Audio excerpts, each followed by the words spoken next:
It was the defense that dominated day 6 of Chargers practice, and we saw another shift in the biggest training camp battle so far.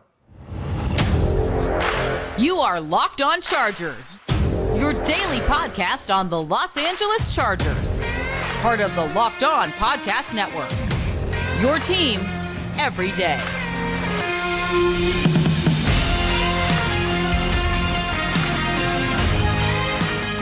What is up, and welcome into the Locked On Chargers podcast. I'm your host, Daniel Wade, joined as always by my co-host, David Drogemeyer, and we've been covering the Chargers together now for 8 seasons, but this is our 6th season as the host of the Locked On Chargers podcast, bringing you your team every day. Thank you guys, as always, for making us your first listen today, and to make sure you never miss the show, go subscribe or follow for free on the Locked On Chargers YouTube channel, and listen to the show wherever you get your podcast from. David, what do we got today?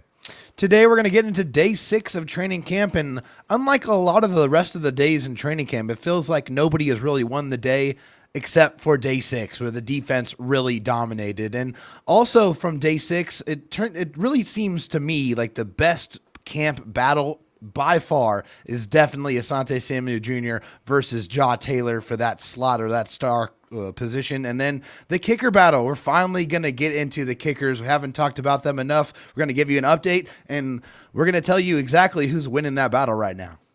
Yeah, I mean, finally we get to talk about the kicker battle, and it seems like Dicker is leading the way in that so far. So excited to talk about his perfect day at practice on Chargers training camp day 6. But it was the defense that dominated things, according to Daniel Popper from The Athletic, Eric Smith, the Chargers team writer. Both had it the same way on Wednesday's practice. It was the defense that really stole the show. And as Popper said, basically the most one-sided practice he had seen so far. And this is basically how it ended up going down.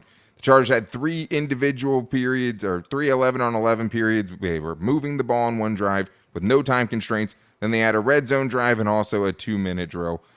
The defense came away with the win on all of those, David. And it's nice to see, the defense kind of pushing back on this notion of, okay, yeah, we're airing it out on offense, all of those things. Well, at least on Wednesday, the defense got the better of those transactions. Yeah, I mean, I think there's the old adage that the offenses are going to be ahead of the defenses early on in training camp, and it seems like that's probably been the case a little bit so far. But today, as we're talking about this, definitely seems like Brandon Staley's unit was ready. They felt like they had enough of those days stacked up to where they go out there and fly around, and they absolutely were. They were all over the place, making all kinds of trouble for the offense, causing them to have false starts, causing them to have issues and breakdowns in coverage. It was a very frustrating day for the Chargers offense, and they have the Chargers defense to thank for that. Yeah, exactly. And it was a lot of the same guys kind of stepping up and making it that way, including Asante Samuel Jr., who really showed himself in the 2-minute drill when, hey, they're trying to go win a game. In that scenario, the Chargers were down by 4 with 1:37 remaining, starting at their own 39-yard line. They made it all the way down inside the 10, and then Asante Samuel Jr. sounds like beat Quentin Johnston 3 out of those 4 plays, including 4th down, and he broke up 3 of those passes. So it was great to see that. I mean, also, Popper noted that there was only 1 first down on the move the ball drive, and they actually lost yardage on their red zone drive. Chargers red zone defense, another thing that's been stepping it up. We're going to talk about that later. But there was another shift, David, in what has easily been the best camp battle so far because of how kind of back and forth it has been between Asante Samuel Jr. and Jasir Taylor. I mean, Brandon Staley is saying the right things about both of those guys. With Asante, he's saying, hey, he's been a starter for us every single game that he's ever played. And Jasir Taylor got, more experience in the position he's fighting for going into this year. So it was interesting, though, to see that it was Asante Samuel Jr. Again, this is how it ended up going down. 3 times Justin Herbert tried to target Quentin Johnston in the 2-minute drill to win the game. Instead, it was Asante Samuel Jr. breaking up every one of them. And just like that, after Jasir Taylor has a good day a few days ago, it feels like it's totally flipped back onto the side of Asante Samuel Jr. And Asante Samuel Jr. has the ball production on top of that, too. I mean, he's got the interceptions in camp. So Zant is really stacking the days, man. I mean, it seems like he is really putting himself in a very strong position. And the only way he's able to do that is if there's some stability on the outside. So I think we have to highlight the fact that Michael Davis and J.C. Jackson have been on the outside and they've been able to hold it down. And we haven't heard any kind of reports or any kind of news about those guys getting burnt or beaten badly. So it really allows this kind of battle to unfold naturally and really show us who the best player is to be in the slot for the Chargers. But man, this is such a great problem to have.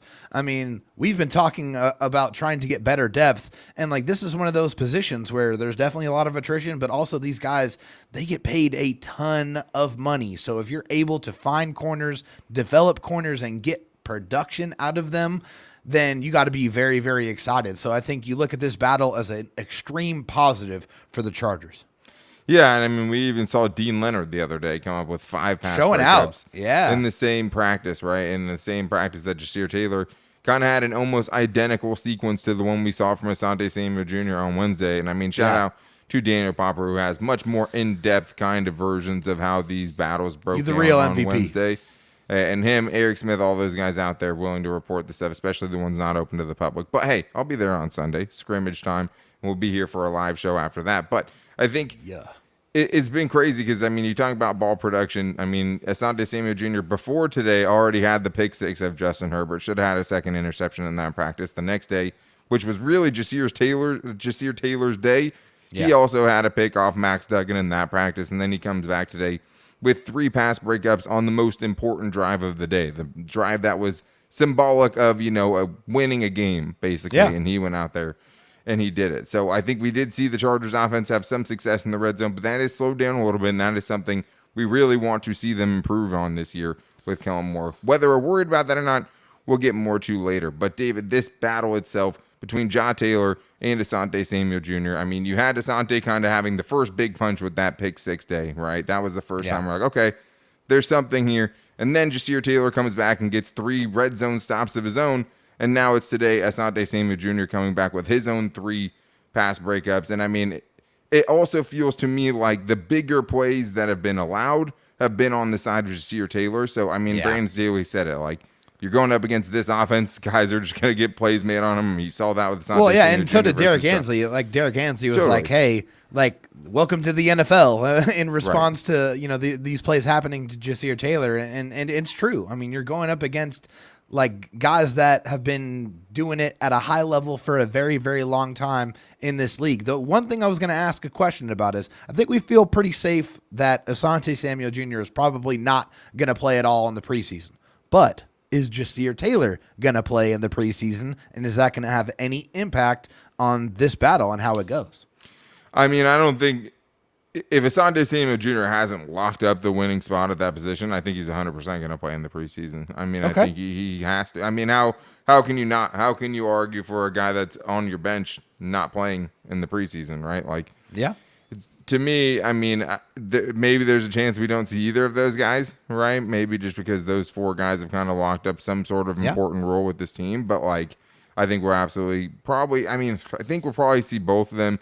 I think that would be very telling, though. If Asante Samuel Jr. isn't playing and Jasir Taylor is, and you're playing, it would be unlikely you're playing the starter and resting his backup. I mean, that seems hard to believe. But it does seem like at this point, Asante Samuel Jr. has the edge. I mean, Brandon Staley also said in his press conference that he thinks Asante Samuel Jr.'s run defense has been better so far during this camp. And it seems like that is a theme. And the one thing with the offense, you know, kind of struggling at so far in training camp is their run offense and also their red zone offense, 2 places that the Chargers defense has really, really excelled. Can we buy in to a Chargers run defense that isn't in the cellar of the NFL? I want to. Please, I want to. Like, just over the last couple of years of watching so many broken plays, so many just how did that guy get that 50-plus yard run when he hasn't done anything like that the rest of the season, but it happens against the Chargers? Can we please eliminate that? Can we eliminate the Rex Burkheads of the world going off against the Chargers? Like,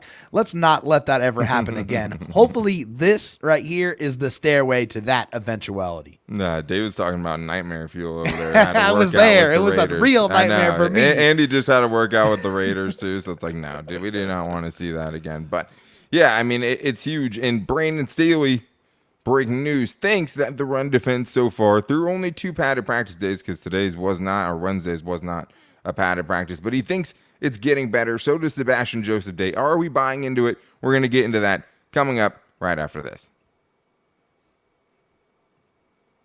First, though, I do need to tell you guys about LinkedIn Jobs because these days, every new potential hire can feel like a high-stakes wager for your small business, and you want to be 100% certain that you have access to the best qualified candidates available. That's why you have to check out LinkedIn Jobs because LinkedIn Jobs helps you find the right people for your team faster and for free. When you're trying to look for someone for your small business or your business, you don't want to just find someone, right? You want to find the right one, and that's such an important part of it is getting someone that sticks around. I mean, my wife's a recruiter. She absolutely loves the LinkedIn Jobs, and one of the biggest reasons why is just because it's so easy to create a free job post. All you have to do is create the post and then add your job with the purple hashtag hiring frame to your LinkedIn profile to spread the word that you're hiring. Simple tools like screening questions make it easy to focus on the candidates with just the right skills and experience so you can quickly prioritize who you'd like to interview and who you'd like to hire. It's why small businesses rate LinkedIn Jobs as the #1 in delivering quality hires versus leading competitors. And right now, LinkedIn Jobs will help you find that qualified candidate you want to talk to faster. So post your job for free at linkedin.com/LockedOnNFL. That's linkedin.com/LockedOnNFL to post your job for free. Terms and conditions apply. Let's get back to the Chargers defense kind of winning the day on Chargers training camp day 6, and they will have a day off tomorrow. But guess who won't? Us. Every Dayers know we'll be back with you guys tomorrow, and if you guys want to get your questions in, make sure to hit us up on Fan Friday at LockedOnLAC on Twitter. You can also hit up David Drogemeyer's DMs at DroTalkSD. That's always the best way. Or leave a 30-second voicemail at 323-524-7924. It's X now, by the way. Whatever you want to call it. I mean, it still looks like a little bird on my phone. It sure does. If you guys want to get your questions in about training camp, who you're kind of looking for, who you want us to watch for, and at least when I'm out there at the camp, and I can definitely watch for some guys. I'm excited to get back out there on Sunday. But one of the biggest reasons that, it's hard to buy in with the Chargers defense fully is just because of the kryptonite for them the last couple of seasons, which is the run defense. Brandon Staley has talked about it. Hey, we know how bad it was, right? Like, it's been such an emphasis. The tackling has been such an emphasis. But so far during training camp, it has been better. Through 2 padded practices, you're not seeing a bunch of, wide open running lanes. You're seeing guys pretty connected. You're seeing guys filling their running lanes. And Brandon Staley believes, hey, this is something that I know it's been bad, but it's actually getting better. Yeah, which, hopefully it is, right? Hey, of course you want the coach is going to say it's getting better. And honestly, everyone is talking about it. It is definitely a point of emphasis. It is something that everyone knows is a big problem, was a big problem, and it needs to be fixed. And I feel like that is the right approach. But this is Coach Staley here on the run defenses. I thought the run game looked good throughout the first group of practices, the pads and stuff like that. They also had a good start. Just want to continue to communicate, play with techniques in the passing game because this group has to defend a really good guy in Justin Herbert. And he said, I thought the run fits and tackling by the secondary, you didn't see any space of those runs, as you probably guys know, observing like what's just happening here. It's just like it's very different. It's very different. It's a good change.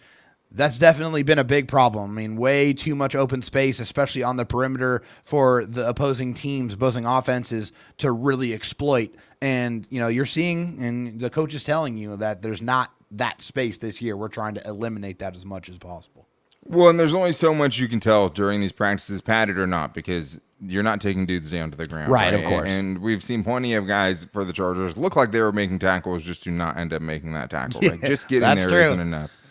So what he's saying is like the knockback has been good. The edges have had really good contain so far. Those are 2 of the big things that hurt them in 2022. And what he's also saying is out on the perimeter that the secondary has been a lot better in coming up and tackling as well. He said the secondary, they're not giving that space that you were talking about. And what he also said is hasn't been nearly good enough, been poor both years. So it's a big emphasis for us. So I think it tells you how much the focus has been on that. Having gone to all 3 of the training camps under Brandon Staley, you can definitely tell this year. The other years it was almost like we know we're going to be bad kind of thing, and we're going to try to do things around that. And this year it seems like there's almost.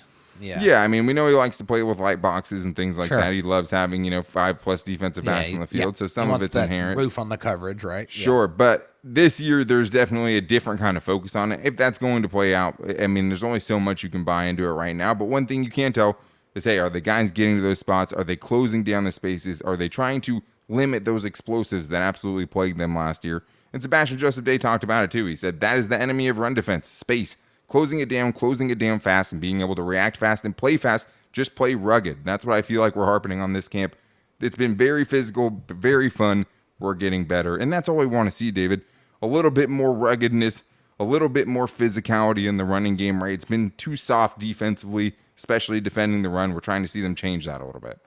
That's why I feel like we were a little bit excited about the scuffle that happened with Gerald Everett and Kenneth Murray, is because you want that physicality. You want that edge. You don't want this team to be soft. You don't want the identity that it's soft. And by all accounts, the last couple of years, it's kind of hard to say that they weren't, because they were giving up over 5 yards per carry on the ground in the running game. And so that's an attitude thing. I mean, yes, of course, there's a lot more things that go into it. You got to be in the right alignment. You got to tackle guys to the ground. I mean, obviously there's a myriad of different reasons, but one thing that you can control every single time you step on the field is your attitude and your tenacity and your intensity. Like, all of those things are controllables. And I don't feel like that was very prevalent with the Chargers the last few years. And I do feel like that is something that they are trying to change, and it is for the better. If you want to be a line of scrimmage team, Daniel, then you have to be a physical football team.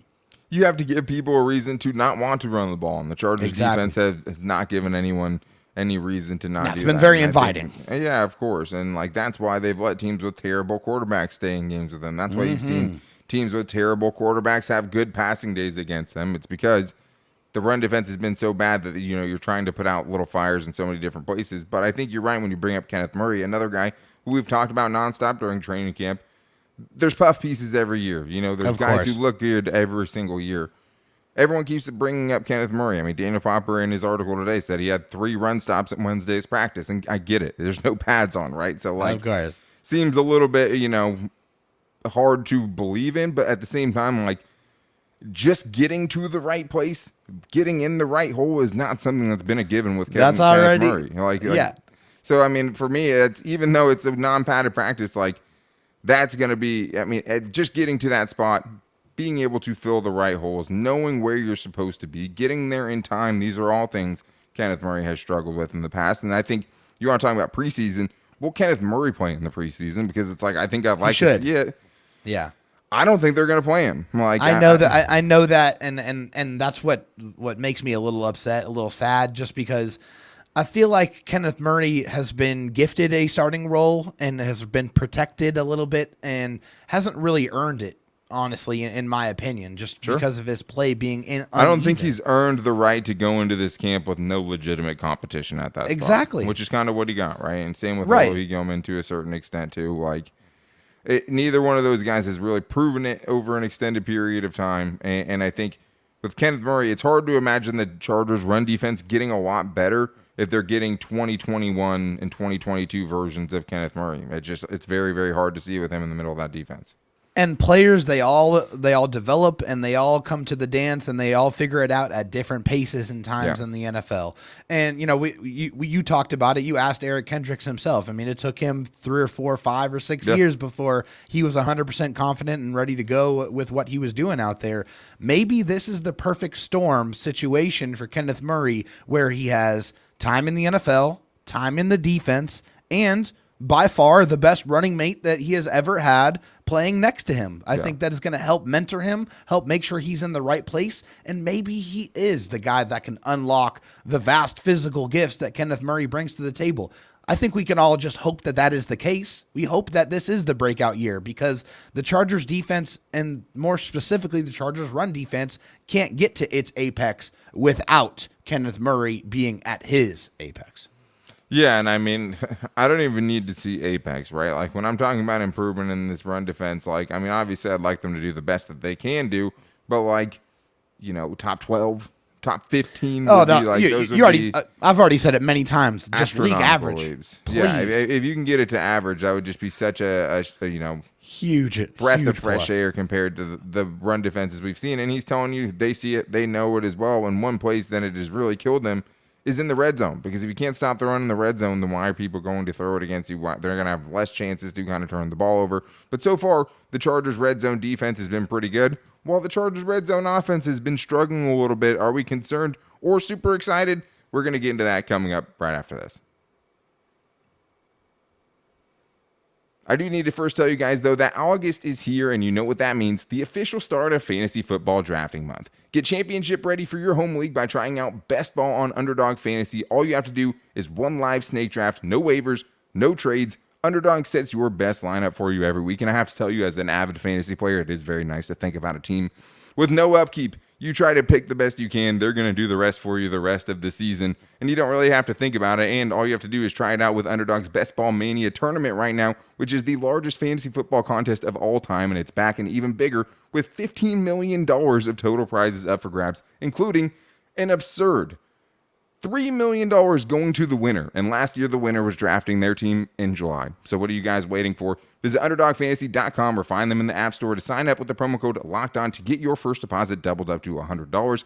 Underdog is the easiest place to play fantasy football and the best place for best ball, which is my new favorite way to play fantasy football. And Best Ball Mania 4 is the largest fantasy football tournament ever. So again, visit UnderdogFantasy.com or find them in the App Store and sign up with the promo code LOCKEDON to get your first deposit doubled up to $100. That's Underdog Fantasy, promo code LOCKEDON, so you guys can get that deal. What are you waiting for?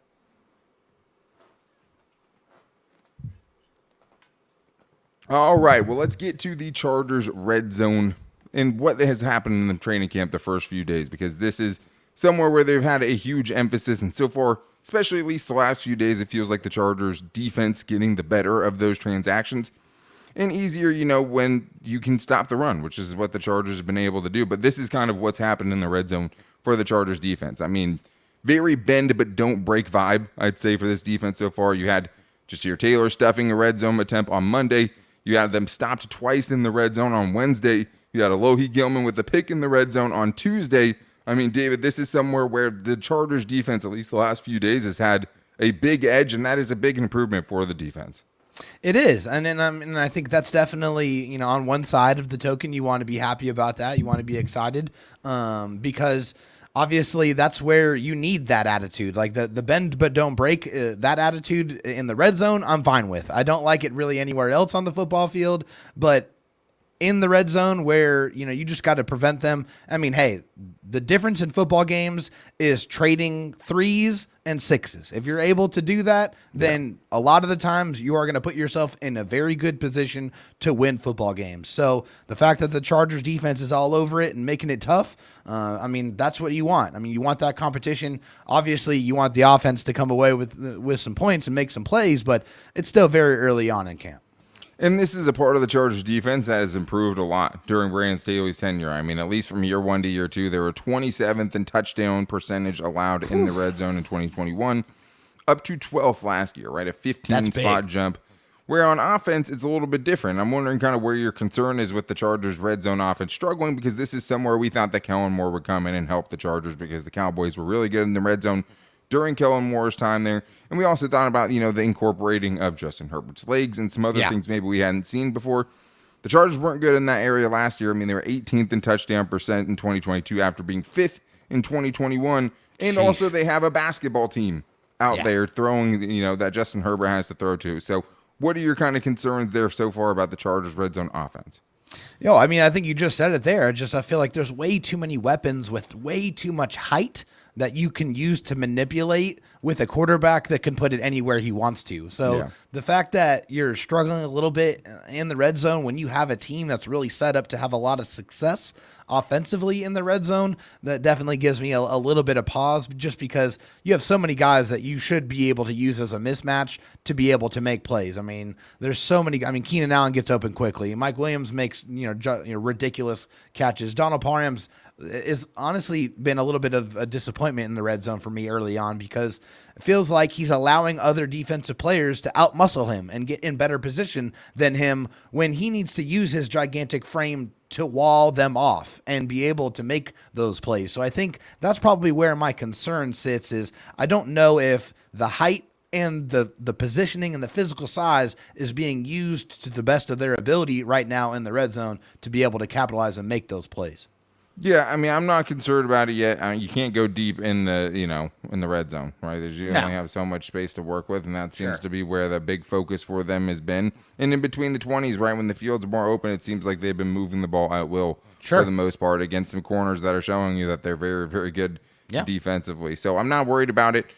I do think this is somewhere where it'd be hard to be worse than they were last year, especially with Quentin Johnston in the mix now.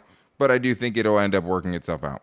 Yeah, I'm not super worried about it either, Dan. I'm not sitting here right now and saying that I have a huge issue with it, but I just feel like I would like them to be a little bit more productive, but it's still very early on. And also, let's not forget, both of their starting tackles were not there. Mike Williams was also not there. So, Yeah. I mean, if the Chargers defense is going to be But we're shutting talking down, about the last 4 days. That's all today, but it's not like the struggles just started today. But obviously, no one is super concerned about it at this point. No, not at this One juncture. thing that I'm very excited about, though, is seeing a little bit of movement in the Chargers kicker battle with Cameron Dicker, the young guy, coming in and kind of winning.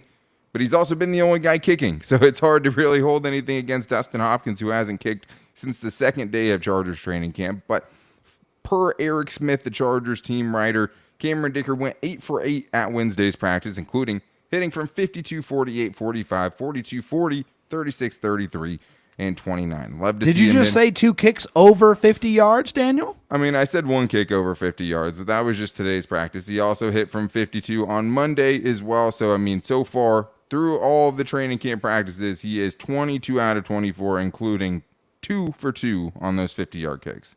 I love it. I love the 50. I mean, the Chargers have not had a kicker that you could really feel comfortable with odds past 50-50, for the 50 yards plus in a very, very long time. So that's one thing I always pay very close attention to when we're talking about the kicker battles, because in a lot of situations, I mean, those 50-yard kicks are determining games. Like it's whether you win or whether you lose. So that's why I think I put such a point of emphasis on how they perform in those situations. And yeah, I know it's a lot more difficult, but you want to put them in those positions to make those kicks so that when you do roll them out in those high leverage, high pressure moments, they've already done it and they know they can go out there and do it again. And I think what I like about Dicker is he seems like he has a ton of confidence, but I will sit here and say, Dan, it's a little bit weird to me that it's been so long since Dustin Hopkins has kicked, and I don't know what's going on with that in this situation. Is there something we don't know? Is there an injury, or is this by design? It just feels a little off to me. Yeah, it's hard to say because, like, with most players, you could see them out of practice and you would know instantly, if they're injured or not by what they're doing. But the kickers are doing so much less than everyone else. I mean, from every report we've seen, he's been out there. Yeah. The last 3 times they've had someone kick, it's been Cameron Dicker, right? And he's taken the most out of those opportunities. And the only time we did see Dustin Hopkins kick, he missed from 36 and 44. He missed 2 out of his 8 kicks. And he also had a long of 47, so he didn't hit any 50-yarders. We know, I mean, I'm sure his range goes to about 53, 54, 55.